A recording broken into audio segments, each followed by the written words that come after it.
সরাসরি আপনাদের প্রশ্নে চলে যেতে চাই। প্রথম কমেন্ট করেছেন আর তুষার। তিনি বলছেন বাংলাদেশের মেয়েদের খেলার ব্যাপারে কি বলবেন, আর তারা কি বিশ্বকাপে খেলতে পারবে? আমার মতে বিসিবির এখনই দায়িত্ব নেওয়া উচিত। প্রত্যেক উপজেলায় বয়সভিত্তিক খেলা চালু করার আশা করি ভবিষ্যতে দেখতে পাবো।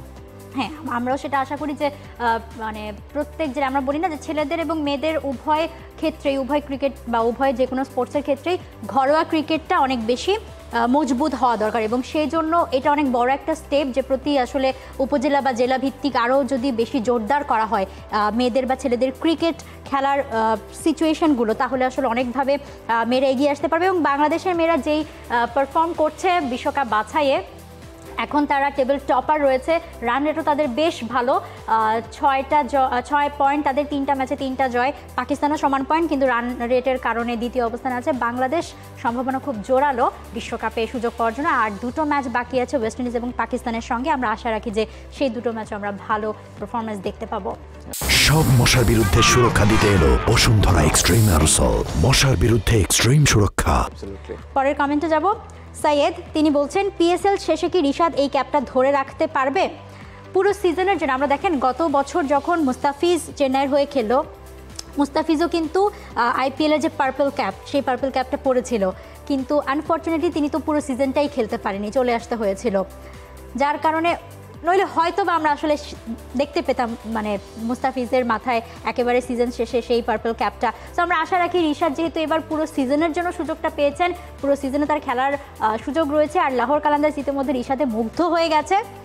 প্রতিটা ম্যাচেই হোপফুলি আমরা তাকে দেখতে পাবো, এবং রিশাদ এই ধারাবাহিক পারফরমেন্সটা করে রাখলে আমরা মেরুন ক্যাপটা তার মাথায় দেখতে পাবো। রাহুল কিছু বলেন? অ্যাবসলিউটলি, এবং সেই জায়গাটাতে শুধু বোলিং না, মেরুন ক্যাপ তো আমরা দেখতে পাবোই। আমার কাছে মনে হয় যে তার ব্যাটিংটা তো দেখার বাকি আছে, তিনি এখনো করে দেখাতে পারেন নাই। আমার কাছে মনে হয় যে তিনি সুযোগ পাবেন, যেহেতু তার টপ অর্ডার ব্যাটার অনেক ভালো ব্যাটিং করছে, এবং সেই জায়গাটাতে তিনি যেদিন সুযোগ পাবেন, আমার কাছে মনে হয় যে যেদিন দলের প্রয়োজন হবে, তিনি আসলে এরকম ব্যাটার যে যেদিন আসলে আপনার হয়তোবা শেষ দিকে 20-30টা রান করে দিতে হবে, কিংবা দ্রুত উইকেট পড়ে গেছে, একটু হাল ধরে 30-40টা রান অ্যাড করা, সেই কাজটা তিনি করে দিতে পারবেন। এবং সেক্ষেত্রে আমার কাছে মনে হয় যে রিশাদের ইম্প্যাক্টটা আরো বেশি। অলরেডি রিশাদকে ম্যাজিক ম্যান বলা হচ্ছে লাহোরের পক্ষ থেকে। আমার মনে হয় যে হ্যাঁ, আসলে এই ব্যাট হাতে ম্যাজিক দেখানো এখনো বাকি আছে রিশাদের। Wait and see Lahore Qalandars. পরের কমেন্টটা যেতে চাই, সেই কমেন্টটা মো আপনাকে নিয়ে। মো, সবসময় ফ্রি হিটে এত তারা থাকলে আপনাকে ক্রিকেট শোতে দেখতে চাই না। আমিও আপনাকে ক্রিকেট শোতে দেখতে চাই। আমাকে ক্রিকেট শোতে দেখতে চাই না, কোনো সমস্যা নেই। আমাকে দেখতে না চাইলে আমি আসবো না, কিংবা আপনারা চোখ বন্ধ করে রাখতে পারেন। তবে এখানে একটা কথা, যেই অ্যালিগেশনটা আমাকে দেওয়া হয়েছে যে ফ্রি হিটে এত তারা, আমার কোনো তারা নেই। আমাকে সারাদিন দিয়ে রাখলে আমি সারাদিন বসে বসে আপনাদের কমেন্ট পড়বো, সারাদিন ধরে ফ্রি হিট করবো। কিন্তু এই যে কানের মধ্যে প্রডিউসার সারাক্ষণ বলতে থাকে শেষ করেন, সময় নাই, হ্যাঁ বিরতি না হলে শেষ করেন, সময় নাই। এই সম্পূর্ণ দায়, সম্পূর্ণ দোষ আমাদের প্রডিউসারের, আমাদের কারো কোনো দায়বদ্ধতা দোষ এখানে নেই। আমরা সারাদিন বসে আপনাদের ফ্রি হিটে কমেন্ট করতে চাই, ইনফ্যাক্ট আসলেই চাই। পরের কমেন্ট মোহাম্মদ শামীম মেলন সামি, তিনি বলছেন সাকিব আল হাসান বাংলাদেশের হয়ে আবারও ক্রিকেট খেলবে, সেই দৃশ্য দেখার অপেক্ষায় রইলাম। ইনশাল্লাহ 75, বাংলাদেশ ওকে 75, সাকিব 75। আমরাও আসলে আশা রাখি। সাকিবের যে ইন্টারভিউটা গতকাল রাত থেকে মানে শোর মাচিয়ে দিয়েছে পুরো বাংলাদেশে, সোশ্যাল মিডিয়াতে, সব জায়গায়। আমরা আশা রাখি সাকিবকে আমরা হয়তো ইনশাল্লাহ দেখতে পাবো। এক্স্যাক্টলি, এবং যেটা আসলে আতিফ ভাই আমাদের সাথে কানেক্ট হয়ে বলছিলেন যে এটা আসলে গভর্নমেন্ট অফিসিয়ালদের থেকেও সিদ্ধান্তটা আসতে হবে, এবং তিনি চান সেটা সবচেয়ে বড় ইম্পর্টেন্ট ব্যাপার। বিস্তারিত আলোচনা হয়েছে সাকিব নিয়ে। ডেইলি সান থেকে সিনিয়র জার্নালিস্ট আতিফ আজম আমাদের সাথে যুক্ত হয়েছিলেন, তিনিও আসলে বলেছেন সাকিবের সাথে কথা বলার, তার অনুভূতিগুলো এবং সবকিছু মিলিয়ে। এবং পরের কমেন্টে যদি যাই, সাথী আক্তার, তিনি কমেন্ট করেছেন ওই দেশেই তো সুখে আছে, এসে কি হবে?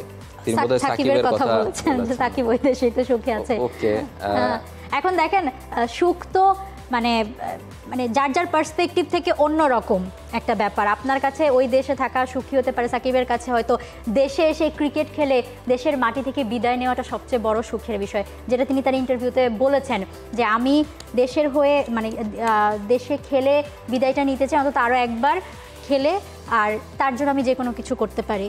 এক্স্যাক্টলি, তিনি মানে সব কিছু করতে রাজি। তিনি এখানে এসে তার বিরুদ্ধে যে মামলাগুলো হয়েছে সেগুলো ফেস করতে তিনি রাজি। তিনি যদি প্রপার সিকিউরিটি পান, তিনি দেশে এসে সেগুলো ফেস করে তিনি এত কিছু করতে রাজি, শুধুমাত্র একটাই কারণে যে তিনি আসলে বাংলাদেশের হয়ে আরও কিছু ম্যাচ খেলতে চান এবং বাংলাদেশের হয়ে খেলে দেশের মাটিতে ক্রিকেট খেলে তিনি বিদায় নিতে চান এবং একজন ক্রিকেটারের জন্য স্পেশালি সাকিব আল হাসানের মতো একজন লেজেন্ডারি ক্রিকেটারের জন্য আসলে এর চেয়ে বড় দেখেন এত চাওয়া তো ঝামেলা হতে পারে না যে দেশে আসতে পারছে না বা কত রকম কনসিকুয়েন্সেস, তারপরেও সাকিব আল হাসান স্টিল নাও এখনো পর্যন্ত তার মুখ দিয়ে এই কথাই বেরোচ্ছে যে আমি এখনো সুযোগ মানে চাই, হ্যাঁ, আমি সুযোগ অনেকে করে হলেই দেওয়া হোক। তো তার মানে বলে ফেলতেন।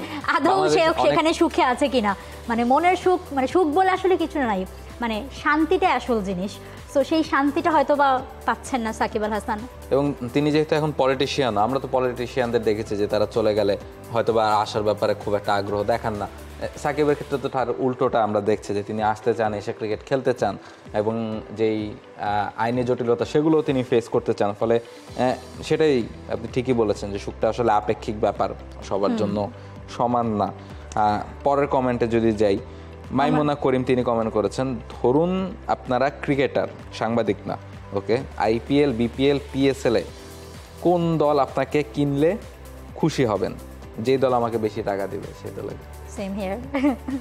মানে সেক্ষেত্রে আইপিএল এ যাওয়া মনে হয় বেটার না? তবে আমি যদি বলি, যদি আসলে এরকম হয়, পিএসএল বা বিপিএল এর ক্ষেত্রে বলতে পারবো না আসলে, আসলে যেই দল বেশি টাকা দেয়, বাট আইপিএল এ যদি এরকম হয় আমি খুশি হব আরসিবিতে খেলতে পারলে। বিরাট কোহলির সাথে যদি আসলে ড্রেসিং রুম শেয়ার করা যায়, বিরাট কোহলির সাথে যদি মাঠ ক্রিজ শেয়ার করা যায়। আপনি তো কিন্তু আরসিবি তো হয়নি, চ্যাম্পিয়ন হয়। তবে এই আরসিবি জন্যই তো আপনি মেয়েদের টিমে খেলেন, ওরা তো চ্যাম্পিয়ন হয়েছে।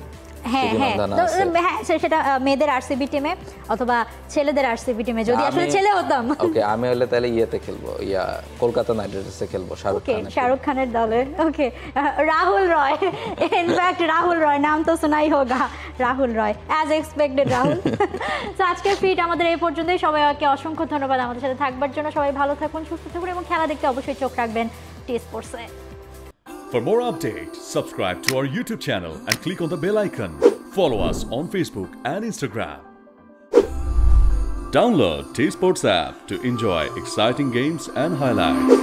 Visit tsports.com.